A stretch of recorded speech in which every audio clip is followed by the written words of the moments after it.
Precinct 1. Present. Andy H. Wynn, Commissioner Precinct 2. Here. Gary Fickus, Commissioner Precinct 3. Here. J.D. Johnson, Commissioner Precinct 4. Here. Constitutes a quorum. Thank you. Our invocation this morning, our pastor who was to deliver the invocation is in the hospital today. Oh, my. So scurrying around, TC saved us and said he would come down and deliver the invocation. So our invocation this morning will be delivered by T.C. Webster. After the invocation, please remain standing for our pledges. T.C., thank you. Thank you, sir. Eternal and everlasting Father, we come to you as always, praying in the intercessory prayer in the name of your Son, Jesus Christ, Lord. We come to you because in your word, Paul states that neither height nor depth, nor powers, and numerous others, and that he's persuaded that nothing can separate us from the love of God. In that light, Lord, we intercede for this court in praying that neither politics nor ego nor powers separate them from rightly dividing their duties and disseminating services for the infrastructure and the humanity of Tarrant County. We claim it in Jesus' name. Amen. Amen. I pledge allegiance to the flag of the United States of America and to the republic for which it stands, one nation, under God, indivisible, with liberty and justice for all. On the Texas flag, I pledge allegiance to thee, Texas, one state, under God, one and indivisible. Thanks, T.C. Thank you.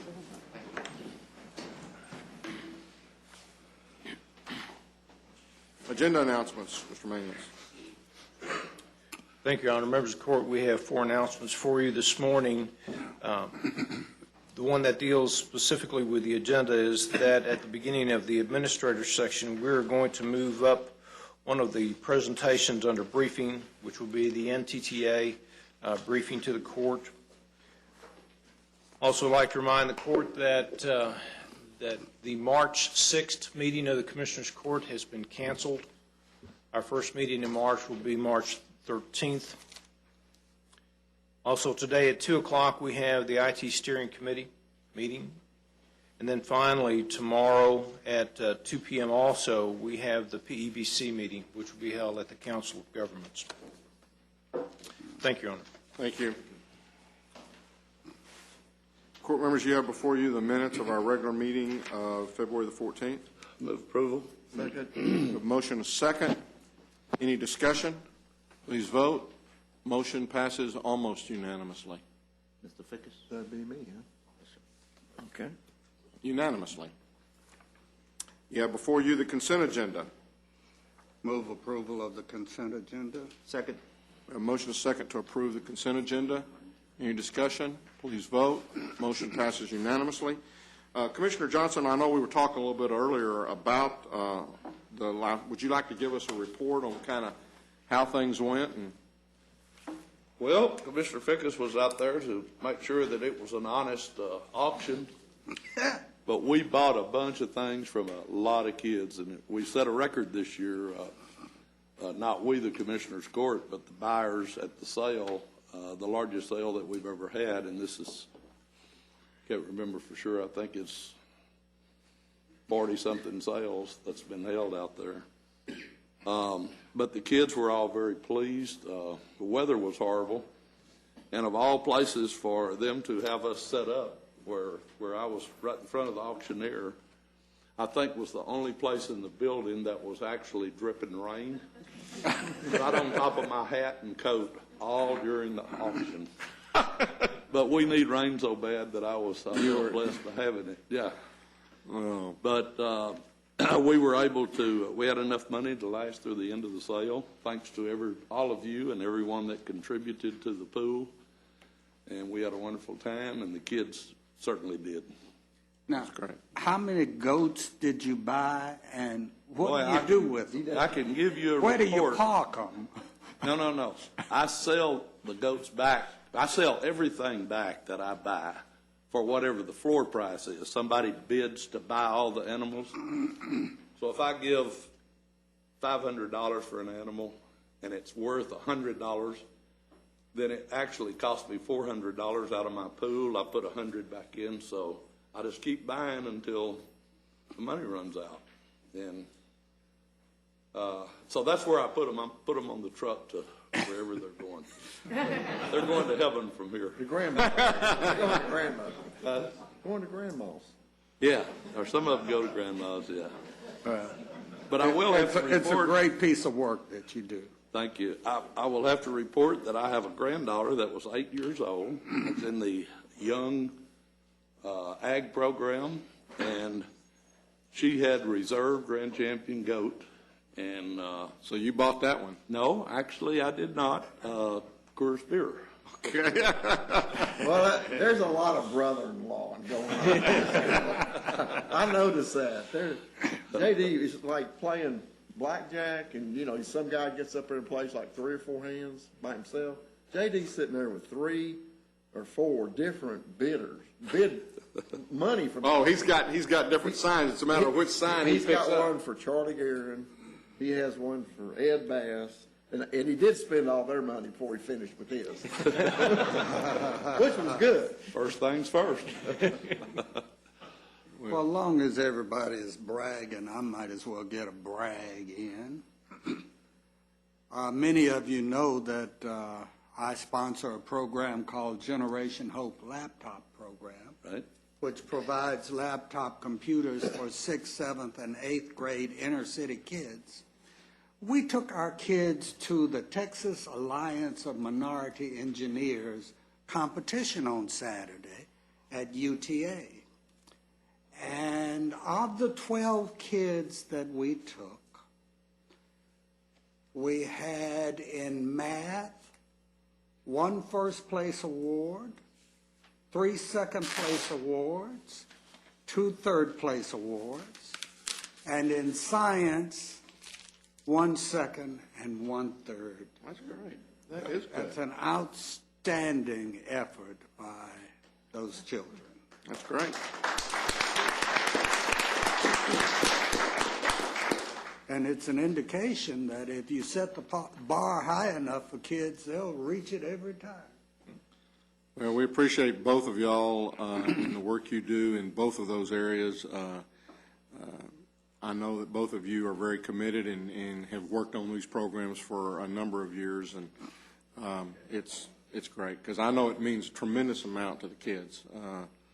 They have it's something that you have, in the livestock, you have made it a point to make sure everybody gets something for what they do. I started out the first sale that I ever went to when I decided something needed to happen at that auction. I was on the council out at Saginaw, and so I gathered up money from all the people there. $200. I went out there. I'm going to buy me an animal for the city, to get a little recognition and help some kid. And I ended up putting about $500 with it out of my pocket to buy that one animal. And I said, we're going to do something about this. So this year, I think I probably spent somewhere between $70,000 and $80,000 of money that we collected from various people. So it's a fantastic program. Yeah, it really is, and I know your laptop program has been going on for a number of years too. So it's great. And one other thing I want to say, that I collect money from all over, so I buy from all over. I don't just buy out of Precinct 4. I buy everywhere in Tarrant County, and I think Gary can attest to that. But that's no child went undone. Everybody got a good price. That's great. That's great work. Well, we're now, I think, going to have NTTA come forward. We have Elizabeth Mao, who is great with child. And I was talking with her earlier, and she was reaching here and there. That child was just kicking all over the place. So given the fact that she's 3 weeks from her due date, we really don't want her to have that child. I told her that JPS would be here. Unfortunately, I look back there, and the only one that's there is Early. And you don't want him helping. I was kind of hoping that Dr. Floyd might come in with you today. You'd have been in pretty good shape with that one, but with Early, we need to get you out of here. And she's reaching. I can tell that baby is just kicking like the devil right now. So, Ken, come on up, and we welcome y'all. Good morning. I'm Kenneth Barr, and as I believe the members of the court know, it's my privilege to chair the board of the NTTA. Let me just, as a side note, say as I start out, I can't sit here and listen to you all talking about the laptop program and what you've done related to the stock show and so on. I can't help but acknowledge the fact that you all are really engaged and active in the community far beyond being commissioners and members of this court, and I just want to say thank you. I think it's the way we do business in Tarrant County, and I understand that, but you're to be applauded for the work and effort you put into it. And Commissioner Fickus, I would include in that your efforts with your transportation summit and program a couple of weeks ago. Elizabeth, thank you, and I'm going to look around you here, Mayor, but Elizabeth is one of our panelists, and she did a great job a couple of weeks ago, and thank you so much for being there. So, thank you, Mayor. Good. Let me tell you, here today to make a presentation to the court about the Chisholm Trail project. This is a project that's been in the making for at least 40 years. Some people say longer. My fellow board member who's here with us this morning, Victor Vandergriff, can quote you history from his dad's files about work on this project decades and decades ago. But I tell you what, if you've been out the West Freeway in Fort Worth or in Southwest Fort Worth lately, the dirt is moving and the road is being built, and it is going to have a phenomenal impact on this community. Part of the reason we wanted to make this presentation is to help everyone understand that building a road through a developed city and building a project of this size, which is 27.6 miles in length, a project like this is very disruptive. And we're going to have to grit our teeth and bear through some of this. But the outcome is going to be of enormous value, of tremendous value to the community. This project is the product of a lot of hard work, and I want to acknowledge specifically acknowledge Victor's contributions as our vice chairman and chairman, as a board member, to making this happen. Without his commitment and his tenacity, I don't believe we would be here today. I also want to acknowledge the fact that this is truly a partnership between NTTA and Txdot and the county and the city of Fort Worth and a lot of other people and the Federal Highway Administration and the U.S. government. This is a project that is truly a partnership, and I think it speaks well for all the parties that have been involved. So without further comment by me, I'd like to ask Elizabeth Bell to come up. Elizabeth is a professional engineer. She is our interim assistant executive director, and she's the person that's in charge of delivering this project on time and under budget, and I'm confident she'll do both of those things. So, Elizabeth? Thank you for inviting me here today to speak to you.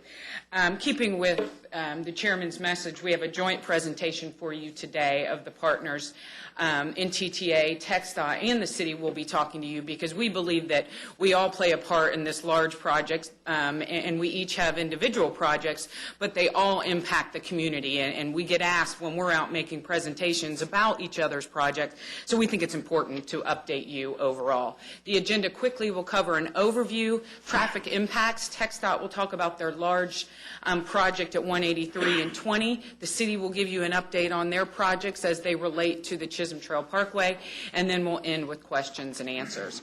As you guys know, this is a very large project from 30 down to 67 in Cleburne. It has a hefty price tag of $1.4 billion, the largest project the NTTA has ever undertaken. And the good news is, as the chairman said, the construction is underway, and the bad news is the construction is underway. We are here and we're in your community telling everybody it will have a significant impact on you.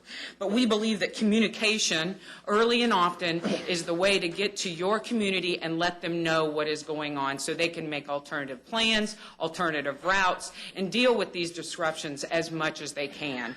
But it will not go 30 months without significant impacts to your communities.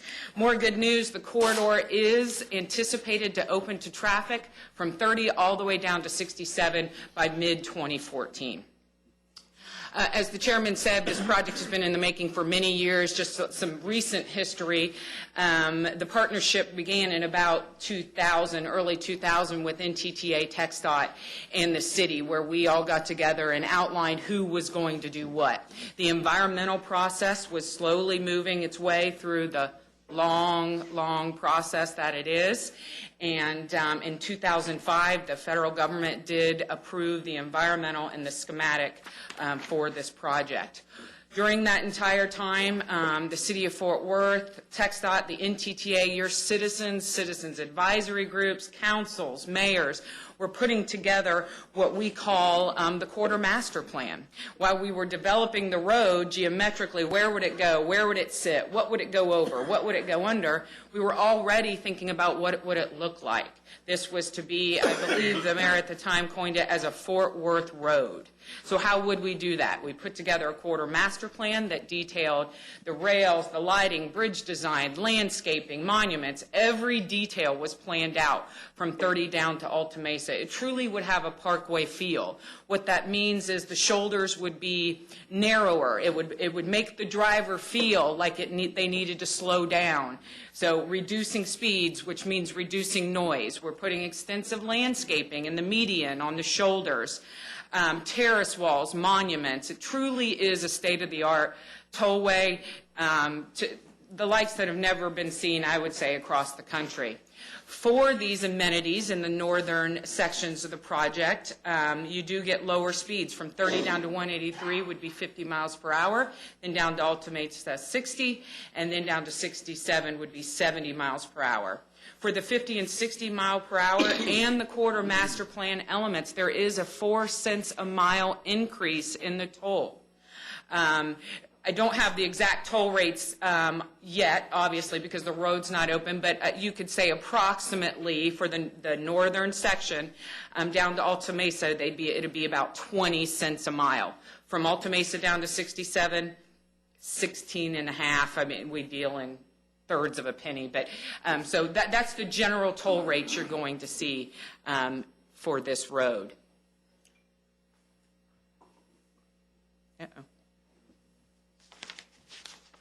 Just some quick renderings of the corridor master plan. This is Arbor lawn. This would be representative of what you would see, the nice terrace walls, the steps, the monuments, the landscaping. This would be continued again for that northern 9.5 miles. From Alta Mesa down to 1187, although there is not the corridor master plan, we did try and take some elements that we could incorporate and take them all the way down to 1187. You see the same gantry styles, railing, the center median, the signage, tried to incorporate as much as we could into that section. Again, this section does not have the 4 cents a mile. Elizabeth, will that say Southwest Park Road, or will it say Chisholm Trail? It'll say Chisholm Trail, sir. This was prepared before the legislative change. These are just some pictures of the current work. You guys are familiar with this. You see it all the time. This is the work, the pre-work that is being done in and around the Davison Yard. Some of us have to drive through that every morning. Every morning. So I've given you all the good news and buttered you up about what it's going to be when it's done. It's time to talk about the real traffic impacts. What to expect along 30. You are going to see reduced speeds, construction speeds, narrowing of lanes. We're going to be closing the shoulders, frontage road modifications. These are all to facilitate the Chisholm Trail comes off of 30, crosses over it, and then dives down to the south where it crosses over the Davison Yard. So it is, in the central business district, a very congested area. We've decided to bring the tollway off of it. So we will be doing a lot of work on 30, which will result in these items. We will be out at least 2 to 3 weeks in advance with digital message signs if we do have these changes in traffic patterns to let the public know.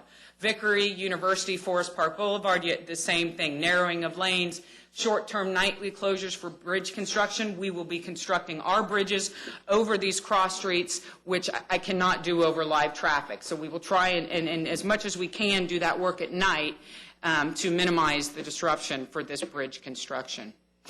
Current impacts, the 15th Avenue U-turn right at the Fort Worth and Western Railroad, that is permanently closed. That will not come back. The long-term closure of Vickery between Forest Park and Summit, that is currently closed.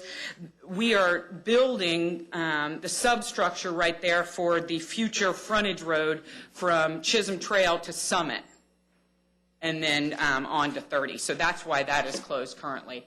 And then the closure of Old University between 30 and Rosedale. We're building the substructure right along the river to facilitate the bridge, the bridge over University. So that's what's going on with those closures currently. Hewlin Street Bridge, I'm sure all of you are feeling the impact of this, reduced to 1 lane of traffic in each direction. I just don't go down there. I've got my own set of problems up in the Northeast. I don't need to. It's good advice. I will tell you that we've heard from your citizens the impacts that it's having, backing up on the northbound to the traffic light. We have worked with the city, again, revising our traffic control plans. It's not one size fits all. Everything looks great on paper, but we realize once it gets out there, it's not always the best. So we're working with the city and Txdot on this. We are going to be adding some additional capacity. Actually, the concrete's there now. We got it in. Needs some final striping and some additional capacity north of the bridge. I can't give you another lane on the bridge because we're using that to facilitate the construction of the bridge right beside it.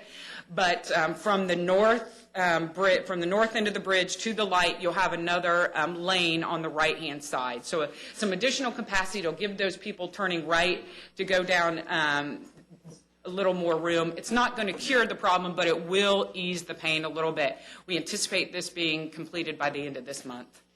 The new traffic pattern, of course, is right there. Your loop's gone down to Vickery. You have to sit at the light. Again, this new lane we're putting in will help that backup that you're feeling there.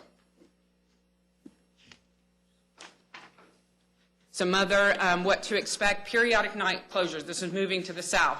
These are all bridges that will go, that we will bridge over these cross streets, or the cross streets will bridge over us. We cannot set beams under live traffic, so we will shut those down, try and do those at night, again, to minimize as much as we can. These, in some, without the exact schedule in front of me, I do know that some of these will begin this summer. So we will get out early to the different agencies and, again, to the public at least 2 weeks in advance. Moving south, again, closures, 1 lane in each direction on Overton Ridge. Again, these are, we're starting to build the bridges up. That are either going to be the Chisholm Trail over these cross streets or the cross streets over the Chisholm Trail. So it's hard, you won't see a lot of work because we're working on the substructure or the work at ground level. So we're going to be starting at Overton Ridge, and of course Alta Mesa will be closed from Harris Parkway to Granbury, again, to facilitate the bridge work in that area. The Oakmont, in 1 lane in each direction. Currently, you're down in that area. We have that continuously, 1 lane in each direction. We will be building to build a detour. We're going to build a detour, move all the traffic over on that detour, then build that bridge. So there will be some continuous impacts there. Could you back up 1 slide, please? Alta Mesa Boulevard from Harris Parkway to Granbury Road. Yes. Is that closure going to address that railroad trestle there that is a... No, it will not. The city is going to address that a little bit. Our project won't, but I believe the city has a project dealing with that. Okay. Yep. See, that's why we bring everybody along.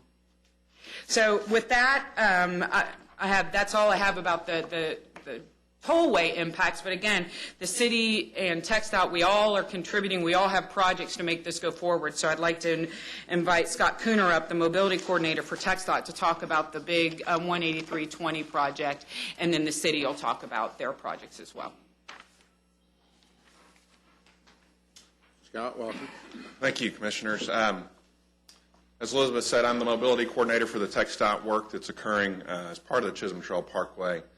It's really the local access improvements at I-20 and 183 down in the Hewlin Mall area. This is a map of our project.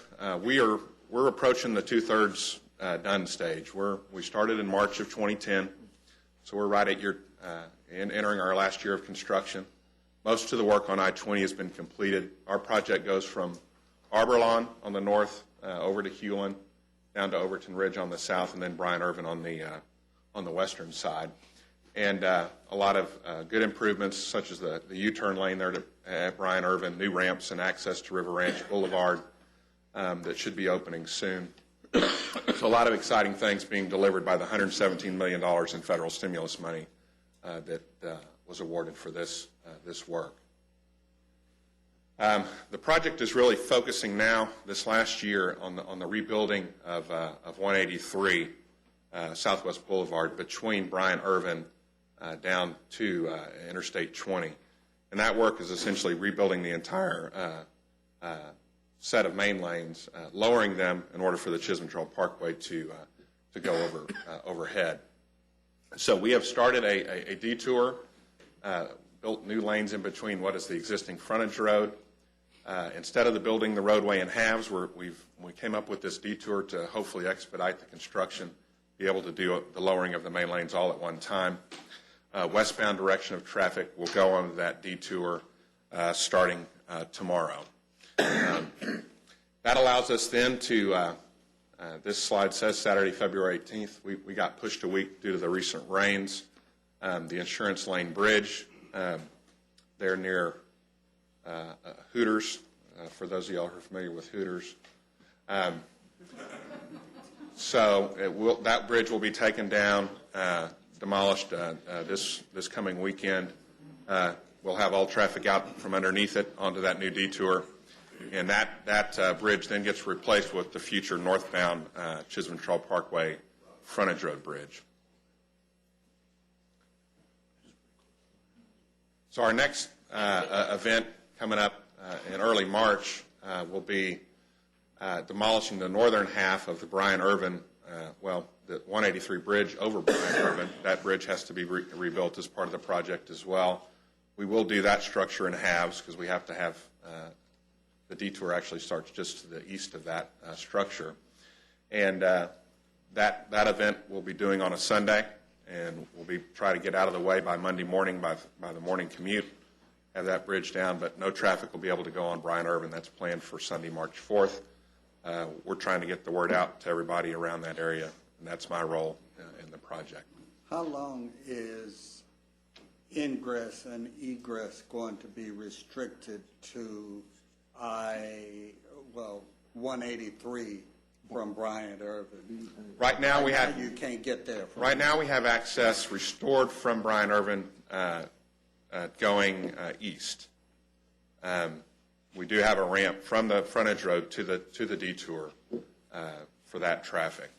In the other direction, if you're going to Bryan, if you're going west, there's still access. You actually exit before Insurance Lane and then have to go down to Bryan Irvin. So yeah, the access is a little restricted in that section, and really we're working hard to try to get those elements opened as soon as we can. But having to lower that section of roadway up to 40 feet there near that section is challenging.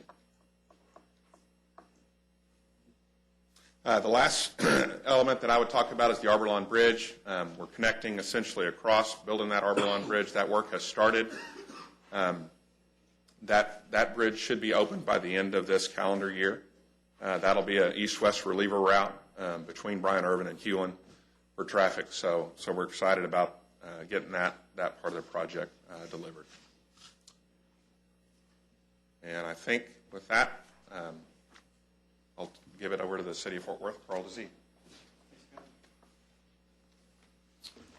Hello, I'm Carl DeZee with Kimley Horn Associates. I'm representing the City of Fort Worth. I'm going to talk about the city's arterial projects that have been constructed or in the process of being constructed associated with Chisholm Trail. First project is Arbol Drive. As Scott just reported, they're in the process, Txdot is, of building the bridge. Well, we had already built, the city had built the roadway up to the bridge, and that's just been waiting for the bridge to be completed. That project was basically completed in 2006. The next project is a little to the north of there, which is in the Edward Guerin development area, which we call the Edwards Ranch Road and Clear Fork Main Street. We have all the roadway infrastructure in place except for the bridge, which is on the very east side of the project that goes over the Trinity that'll tie Clear Fork Main Street into Stonegate Boulevard and Hewlin. That project's anticipated to be completed in the spring of 2013. Going to the south and talking about Dirks Road, this was a partnership with the county in order to build Dirks Road from Bryan Urban to Harris Parkway. That road is substantially complete and actually open to traffic. The next phase of the project is what we call Dirks to the east, which is from Chisholm Trail over to Granbury. This is the question you had previously. The city is working with the railroad to raise that railroad bridge and lower the road through there. There'll be a new storm sewer built so that it's no longer a low water crossing. But you also need to widen. It's going to be widened to, I think it's a 4-lane section, and that's going to be completed, or probably start construction in spring of 2013. We're working with NTTA concerning how that traffic may impact the traffic of Chisholm Trail Parkway. Since we're both going to be in the same neighborhood, we're trying to work out those details. The plans are about 60% complete right now, and so that's really the next phase, is to really work with NTTA to figure out how each project may impact each other. Do you have any other specific questions about that before I move on to the next area? And we're planning to have that project open basically the same time frame as Chisholm Trail Parkway. So summer 2014, we'll have that roadway open as well. Continuing to the south, the city's going to build Summer Creek Boulevard from Risinger down to McPherson. And then McPherson has basically the eastbound lanes are constructed. They're going to build the westbound lanes over to Summer Creek. And then NTTA is working with the developer and the city to build the last segment of McPherson from Summer Creek over to Chisholm Trail Parkway. So that concludes the city's arterial program that we're building in association with this project. Do you have any specific questions about the city's roadways? Is McPherson, are you going to have a bridge, or is it just going to dead end into? McPherson's at grade, and Chisholm Trail is going to fly over that. So that is going to be one of the exits for Chisholm Trail Parkway, will be McPherson. But there's no plans on constructing anything to the, I guess it would be to the west? Right now there is not. I know the city's coordinating with one of the developers in the area concerning that particular roadway section. So we haven't specifically talked about the timing for that roadway. With that, I'll turn it back over to Elizabeth. Will there be access roads associated with the Chisholm Trail as it runs through there, or will that's just a toll? No, there is no access roads in the southern portion. The only real access roads I would consider in and around the interchange that Txdot's building, 183 and 20, and there is some frontage roads in the northern section, but there is not continuous frontage roads for 28 miles. So if the developer comes in and develops that, they'll put in the access roads in all likelihood? Or? There's no access roads planned in that section. Everything that's going to be associated with access, that will be part of the city's arterial system. And it'll go to the city's basically master plan associated with the development in the area. There's no plans for frontage roads in that section. Do you have any extra right-of-way acquired on that area so that if we had to put an extra road in there? I don't know extra. I could show you what right-of-way we have acquired. We've acquired enough because we actually have an exit and an entrance to that cross street. I think eventually we're going to be talking about the need for some additional right-of-way. Well, but that would be, what's the right-of-way in that section right there? The red line is the right-of-way. The north-south is Chisholm's right-of-way. Okay? And I'm not, Your Honor, I'm not talking about this location, but farther to the, I guess, the southwest. That's probably a segue to what I wanted to talk about regarding this road this morning. But, I mean, we're fixing to move a little bit for this, but let's, right here, the red line's right there. You've probably got how many feet between? 300 to 400 feet width, continuously down. Obviously, it flares out. Right. But that's the general footprint moving down the full corridor. But then again, if a developer or the city wanted to come in and put access roads there, they're going to put them outside of your Correct. right-of-way. Correct. And it'll be their responsibility to do that if they want to do that toward developing any of the property Correct. and fronting it on to the Correct. onto the tollway. Okay. Excuse me, Commissioner Brooks. You may have some questions as you move south. As we move south, I do have some substantial unreadiness, and that relates to Old Granbury Road as it intersects with the Chisholm Trail Parkway. That's a county road, not a city of Fort Worth road. And somehow this road, the Chisholm Trail Parkway, got planned without any consultation with the county about what happens to its county road. The plans clearly show, I say clearly because somebody brought them to me last week, that Old Granbury Road, which is a major north-south artery, it's how people get from 1187 into town. It goes immediately adjacent to St. Francis Village, which is a major retirement facility that fronts on Old Granbury Road, and cutting the road as it is proposed to be done will impair emergency access to St. Francis Village, as well as causing those citizens who use Old Granbury Road to take a 15 to 30-minute detour, depending on the traffic, to get around Chisholm Trail Parkway and back to 1187.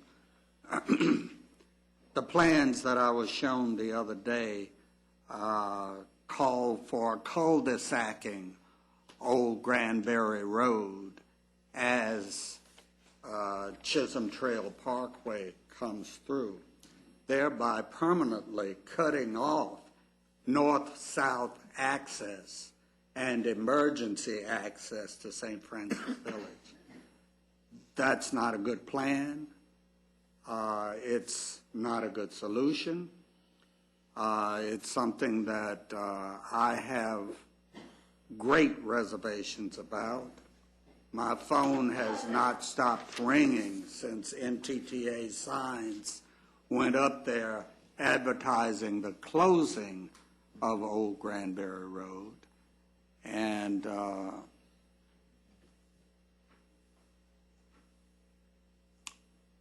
I need a solution that involves keeping Old Granbury Road as a part of the circulation system in southwest Tarrant County. I have been assured by Mr. Barr and others that NTTA will work with the county and with me to make this happen. I want you to know that I am counting on that being the case.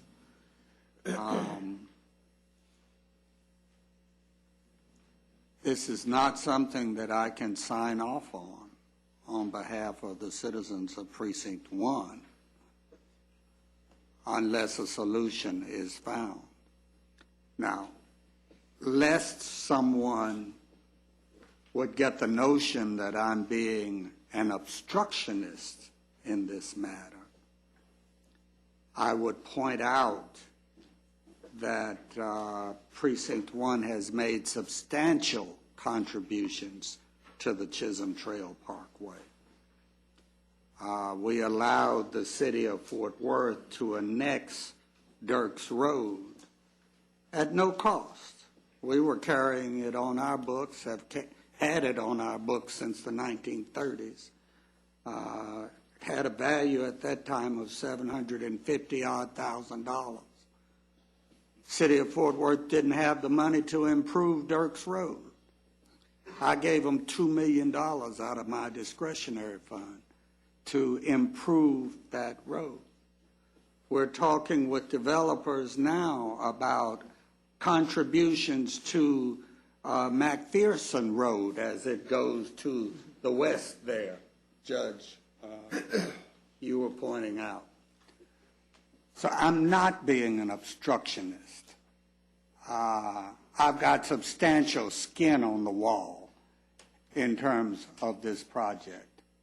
And I need it to work for the people of Southwest Tarrant County, those who use Old Granbury Road and Stuart Phelps Road for north-south and east-west circulation in that part of the county.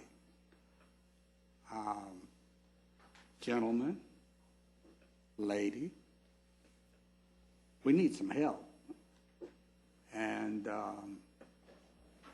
I look forward to working with you to come up with a solution.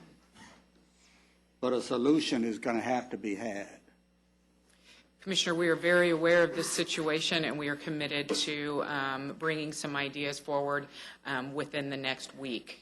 So we will be with you and your staff shortly to discuss this with solutions, not just the issue. Mr. Barr, you want to speak to this? I'd like you on record.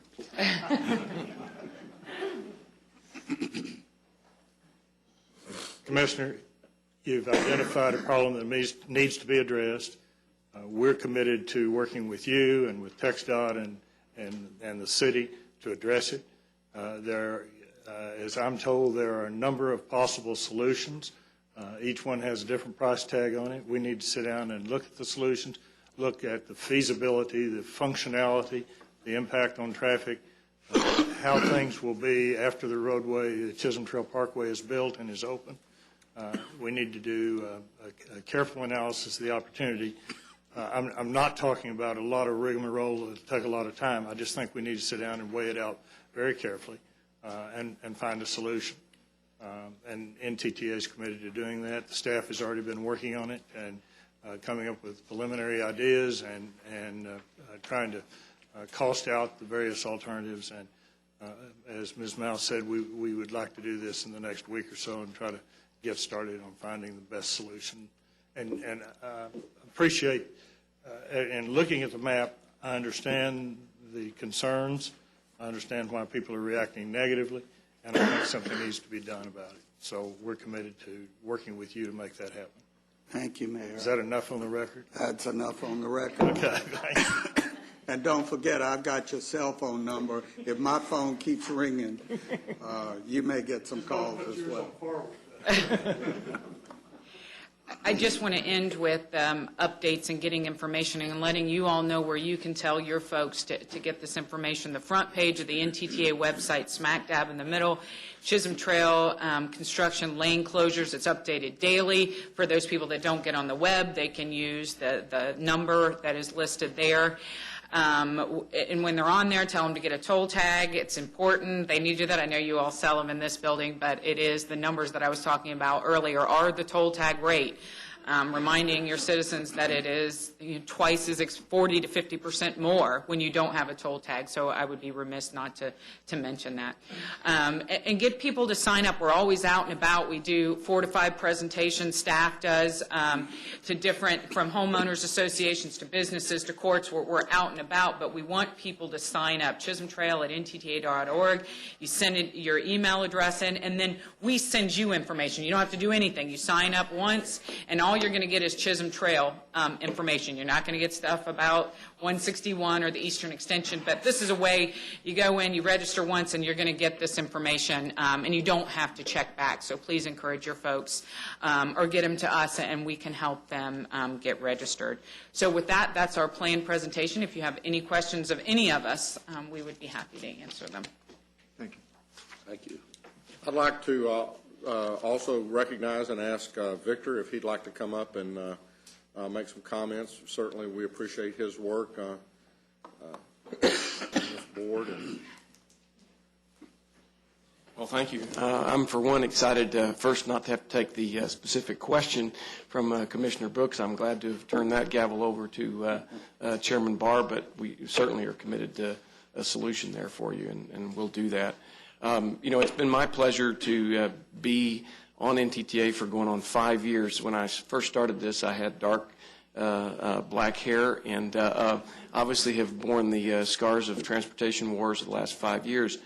But I'm excited in that during this time, Tarrant County has, transportation projects have really been forwarded by, I think, what's our mission to provide innovative and creative solutions transportation, not only at Chisholm Trail Parkway, but it can be argued that 161 really benefits significantly the eastern half of Tarrant County, and that will be completed and all the way down to I-20 by the end of this year.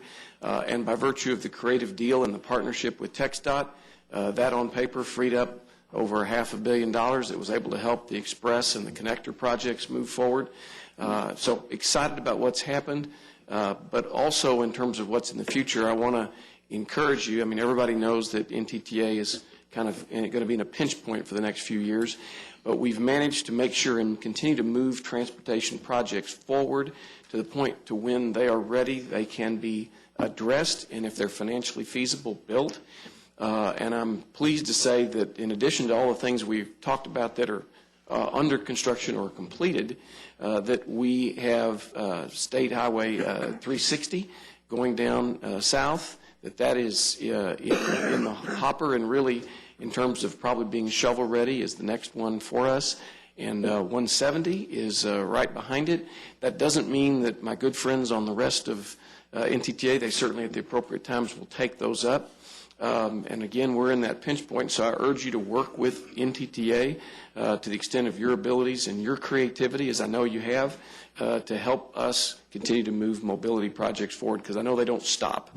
Well, and especially with regards to 360, I know Commissioner Wynn and I have been talking about seeing if there's anything we can do within this area to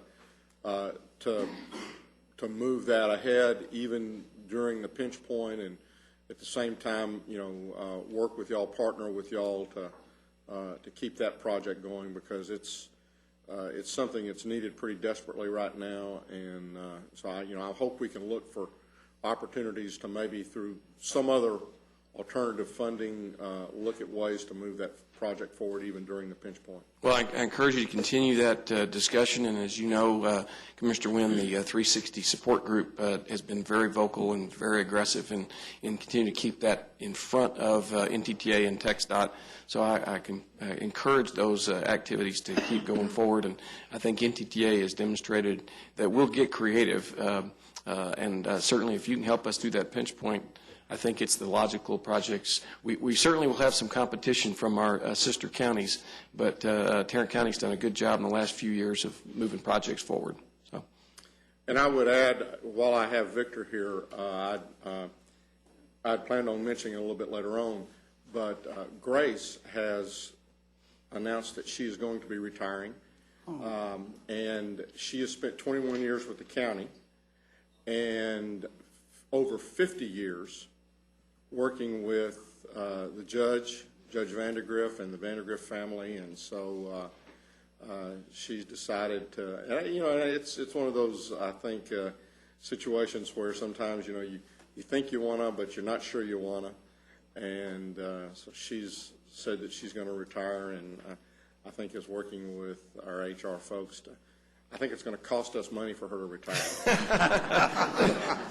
well, she's a special lady. Making more money in her retirement than she's making in her and her current employees. So. Well, she's a special lady. I cannot remember a time in my life where Grace hasn't been present. I think she started with my family when I was about 4 years old. So she's been around a long time. Appreciate it. Thank you very much. Thank you for the privilege of serving you in Tarrant County. And I'd also like to recognize Brian Barthill as our Assistant Txdot Director for our Fort Worth District. And, other projects that we're looking at is 35, and we're hoping to get the TIFIA loan. I would like to ask that you look at possibly, I do this to Brian everywhere I meet. I drive the roads and I come up with ideas. Some are not so good and some they do. Stripe that lane going north on 35 all the way up to that bridge right before 287. It'll take a lot of traffic off of our road. Now, it may be an issue that eventually will be toll, and we don't want to have a free lane that we convert to a toll lane, but if we stripe that lane on up to there, I think it would take a lot of the pressure off of 35, and a lot of traffic goes up 287 at that split. So that gives him something else to go back and talk with his engineers about. He loves these kind of things. But thank you all again very much for being here. Elizabeth, good luck. Just get out the building before anything happens. Hey, Brian, also, when you're out there with that striping machine, try to get over to Precinct Line Road, okay? I think you better get out of here while you're ahead. Yeah, you better leave. Thank you all again very much. Mr. Manius.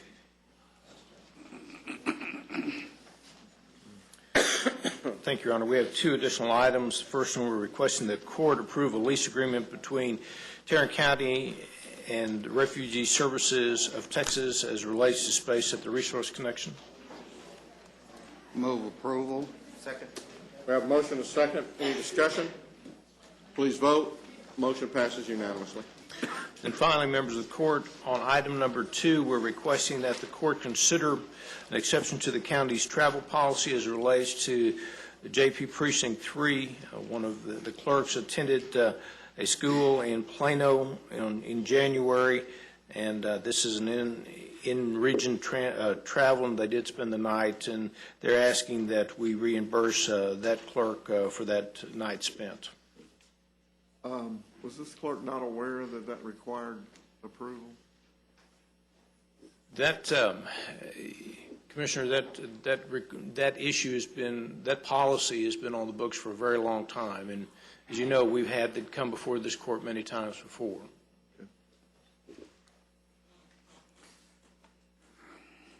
But the policy says what it says. Yes, it does. And all of the department heads, the clerk may not have been familiar with it, but certainly the department head should have been familiar with it. Every time we have a newly elected official, we go over all the relevant policies that pertain to travel.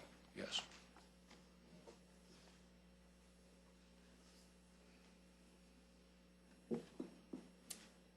Do I hear any action? I move to approve. Reluctantly. I will second reluctantly, so as not to penalize the clerk. However, retroactive approvals should not be encouraged. And this is substantially after the fact. I'm not sure exactly why it's a month late in getting here. They probably submitted their request for reimbursement, and the auditor's office polices that element very strictly. That's why we come back to court. Most people who do these most employees who do these type of in-region overnight stays, you'll see them come to the court prior to that for your approval. Right. We have a motion and a second. Any further discussion? Please vote. Motion passes unanimously. Thank you, Your Honor.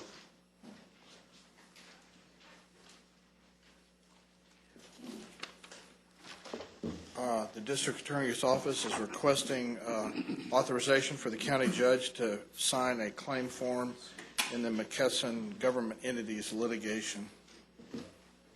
Move approval. Second. We have a motion and a second. Any discussion? Please vote. Motion passes unanimously. Thank you. And you're showing, okay. Mr. Phillips. Good morning. Good morning. Good morning. It is requested that Commissioners Court approve a professional services contract with Gsbs Architects for programming space services for the new Northeast Subcourthouse expansion project.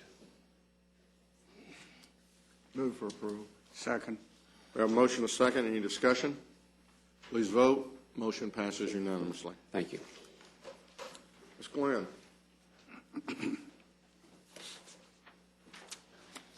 Good morning.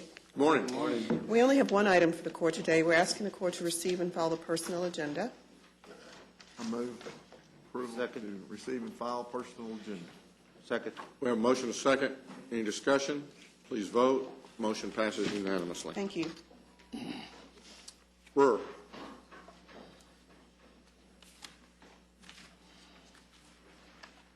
Good morning. Good morning. Good morning.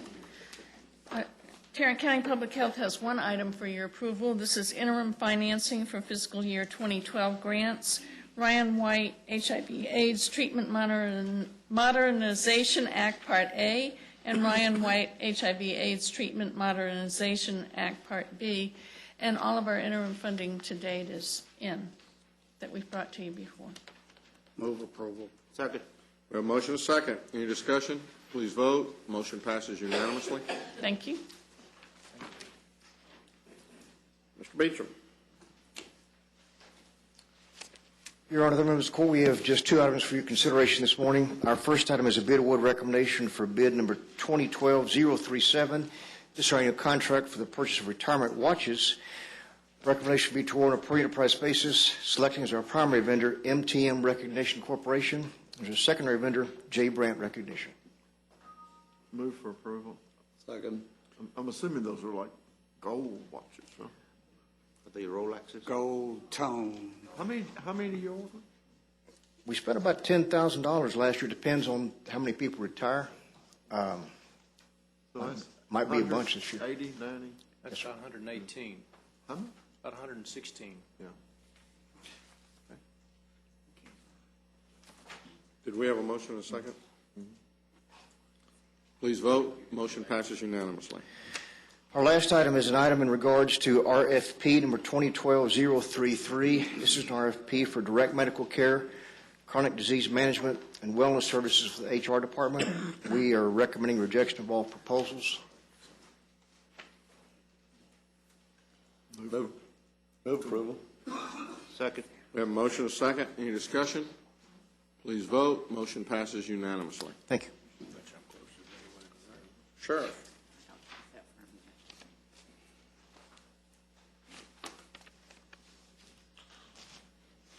Good morning. Before I get started, I caught many of you before the meeting, but if I didn't, I want to introduce you to the newest member of our senior staff. We've hired a new administrative specialist. Many of you know her. She worked at the Alliance for Children. We were able to steal her away and bring her over to the sheriff's office. Her name is Janet Back. She's sitting next to Chief Ray back there. If you haven't had a chance to meet her, please say hello to her and welcome her. Welcome aboard, County. Welcome. Thank you. I'm here for my annual report on the racial profiling. As you know, this is something that we are required to bring to you on an annual basis. We spend a lot of staff time at the end of the year analyzing and computing and verifying the numbers that appear before us. Really not a tremendous amount of change from last year to this year. You will notice there's about 6% fewer stops overall that we made. I think this really kind of plays into our approach that we're trying to really concentrate on the more serious violations, maybe not stop as many people, but stop more of the hazardous situations of the people that need to be stopped. And if the numbers, if you look at those, they will bear that out. Our mission continues to be to deal with the most hazardous drivers on the roadway, not just stop people for very, very minor situations. We have looked at across the board that the numbers are consistent with what we've seen year in and year out. We've looked at both stops, searches, people who are cited and arrested, and people who are warned and allowed to go on. And there's nothing, if you look at the percentages and the indications that jump out at you that show any kind of significant change. It certainly follows along the pattern that we've seen over the past number of years and really fits the population makeup of unincorporated county, where our patrol deputies are making all of these stops. The proudest point is, once again, through 12 months, we've had absolutely no complaints on racial profiling. I think that says a tremendous amount about a organization this size, that we go through 12 months without having a single complaint of someone engaging in racial profiling. We're proud of that. We, as always, take a zero-tolerance approach to that. We randomly check officers' work, both through looking at the paperwork that they do, and we also, of course, do the in-car dash cam videos. I require each and every supervisor that works on patrol to spend a certain amount of time every month just randomly reviewing traffic stops on the dash cam videos. Tells those supervisors a whole lot about the people that work for them, but it also gives us an opportunity to identify any potential problems that might be in the works. So they understand that our tolerance level for any kind of racial profiling activity is totally zero, and we are very confident that we do not engage in that process through all of the processes that we put together. With that, I'll ask you to receive and file it, and I will answer any questions that you might have. Also move. Second. We have a motion and a second. Any discussion? Just congratulations on the good work. Keep it up. I just want to say, too, that I live out in the unincorporated area, and I appreciate your patrol very much out there. Thank you. You're doing an outstanding job. Appreciate that. Please vote. Motion passes unanimously. Thank you, Sheriff. Thank you all. Thank you, Sheriff. Commissioner Fickus, I believe you have an interlocal Yes, we have an agreement. interlocal agreement with the City of Haslett for work performed on White Lane. Move for approval. Second. I have a motion and a second. Any discussion? Please vote. Motion passes unanimously. Any appointments? I've had one of my people on the Child Protective Services Board asked to be replaced, and I'm going to nominate Judy Bell to replace her for a 2-year term. So I'd move that appointment. Second. We have a motion and a second. Judy has served in that position before, and so has gone through all the background checks. Please vote. Motion passes unanimously. You have before you the claims, including the addendum. Move for approval of the claim and the addendum. Second. We have a motion and a second to approve the claims, including the addendum. Any discussion? Please vote. Motion passes unanimously. Briefing items, Mr. Manius. Thank you, Your Honor. We have one additional item to bring to you this morning. This will be item B, which is an update on the hospital district. Mr. Early is here to address the court at this time. Thank you, Mr. Manius. I certainly appreciate Elizabeth holding off. I was not interested in doing that. I was not excited at all to see that Dr. Floyd didn't come with you. Well, y'all kept asking her questions. You make me nervous because it causes tenseness, and then boop, we have a baby. I wanted to tell you all and give you all an update and thank you. Speaking from experience? Yes. I want to thank you. Your directors here at the county came over to JPS and took a tour and had lunch with us and took a tour, and I want to personally thank all the directors. I think taking time out of their day and coming over and spending time with us is hard for them to do. We sent invitations out and worked through Mr. Manius's office for that, and I'm very appreciative that they would come over and spend some time with us. So thank you all very much for spending and giving us the opportunity to talk with you all. Second thing I wanted to give you an update. We have, I mentioned to you last Commissioners Court meeting the unfortunate situation we had with our chief nursing officer. She was in a pedestrian vehicle accident and fractured her femur in 12 different spots. She continues to go through rehabilitation, but in that time period we have announced an interim CNO because we have to make decisions on a daily basis. So that has been quite challenging for Joanna Adams in her situation, and I just wanted to give you an update. We're still in that situation. We continue to talk to her medical team and her about her recovery and the difficulties that she's having, but that's a tough challenge to be in that situation. So we continue to pray for her and go through that process, but that's been a real challenge. But we did put an interim in to make the daily decisions of running a nursing unit that's as large as ours. 1,600 nurses and all the locations we have can't be done on a periodic basis. So just wanted to give you an update on that. Also, Wanted to give you an update on the 1115 waiver. I've already briefed you a bit on the 1115 waiver, and we'll be happy to individually brief you in your offices about the impact. But the impact we're starting to see as it begins to filter out. We're getting more information from the state as to what it means from CMS and what we can approach from a standpoint of having funding and not having funding for various projects, although that report is not out yet from the state. What we are doing, though, and I mentioned this to you, we're meeting with the CEOs and the CFOs of all the hospitals in Tarrant County. That has gone quite well, but we've also broadened out and met with others. I make a presentation tomorrow to the Tarrant County Medical Society on the impact of the 1115 waiver. We have met with the University of North Texas, which I think will be hugely helpful. I want to thank Danny Jensen for that, and Dr. Ransom. Dr. Ransom came by along with Dr. Forbes. We had a great briefing, and I know that Danny played a key role in suggesting that we have those type of communications, and that was very helpful to us and to University of North Texas, getting a better understanding. They'd already had a briefing at the state level. Also, we've met with the Council of Governments and Mike Eastland, and that was very helpful. Also, the judge has agreed to assemble the judges in the rural communities that we may be having a partnership with. We will meet with area counties, although we're not yet set to do that because we don't know the counties that are going to be in our region quite yet. It hasn't been officially named, but it looks like it'll be counties to the west of us and the more rural counties. So looking at potentially Palo Pinto County, Erath County, Hood County, Parker County, Wise County. Those counties would be the initial counties, and then that will probably grow as time goes on. So we've had a good deal of meetings. Again, if you all find it beneficial, I think we're at that stage now where we could give you individual briefings in your office to you and your staff to get a better idea of what's going on. It was a little too difficult at first, once it was awarded, to even know some of the details. But I think we've got enough to give you a fairly reasonable briefing now.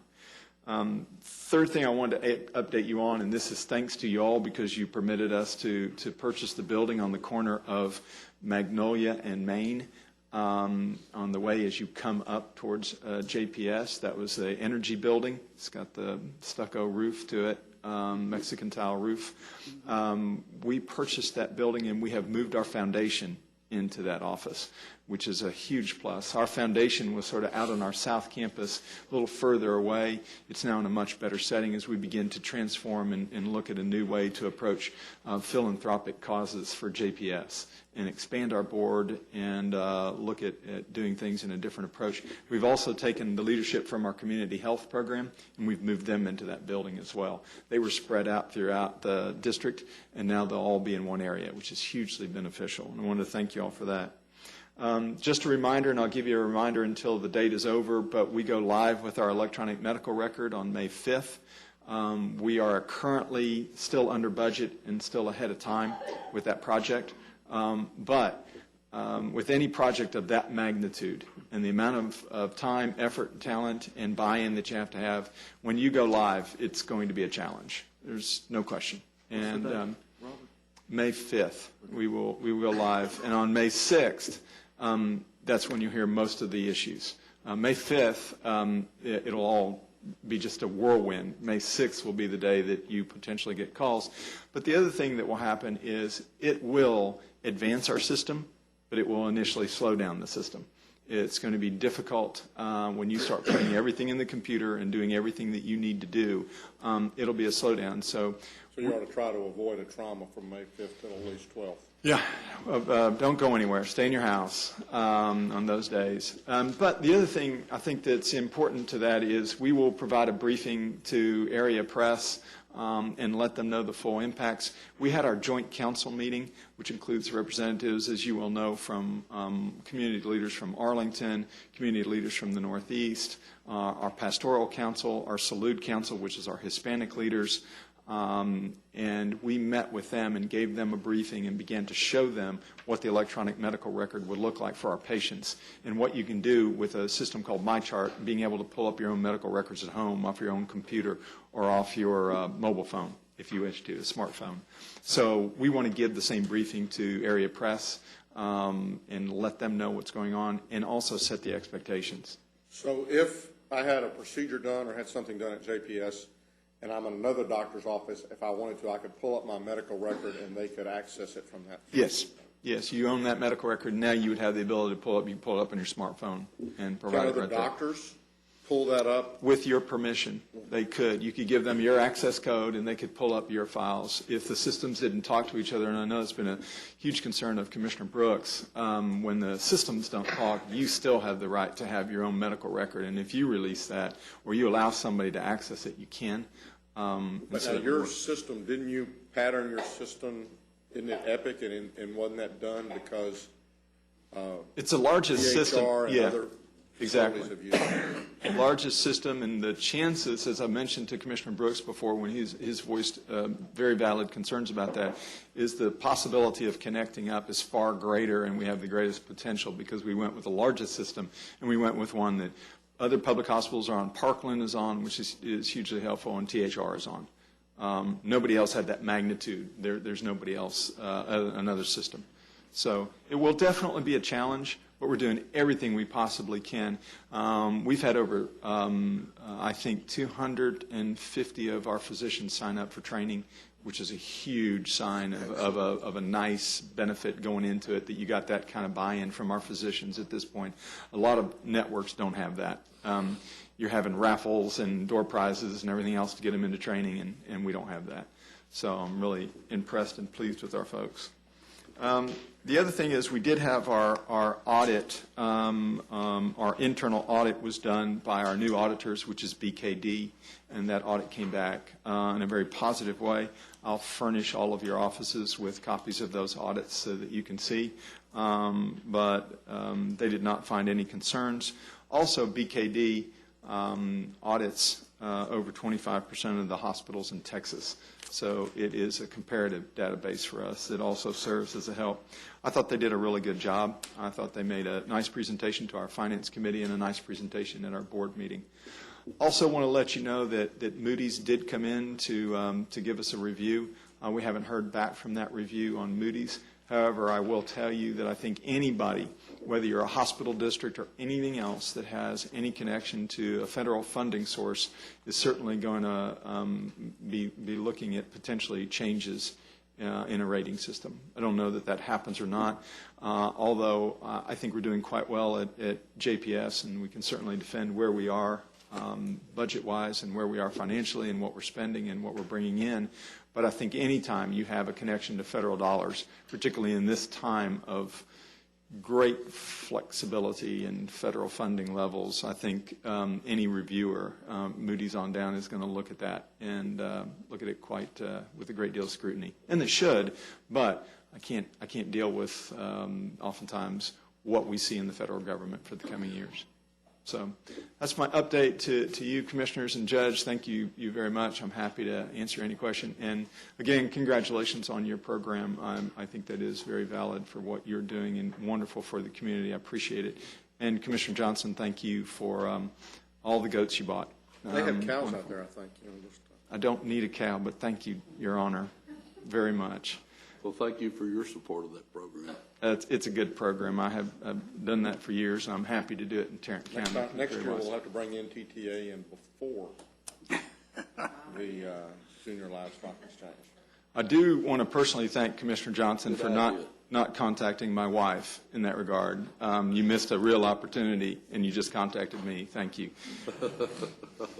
I'll make a note of that, too.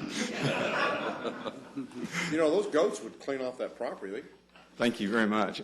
Your suggestions are very good, but you can stop them now. I don't need any goats. Stick to doing the highways different. Thank you very much. Appreciate Robert, it. if you've got just a minute, we're about to adjourn here. I do. need to word with you. I will provide it. Thank you.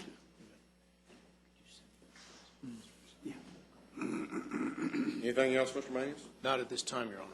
We'll recess our open meeting and proceed to close, discuss items exempted under 551.071, 072, 074, 076, and 087 of the Texas Government Code.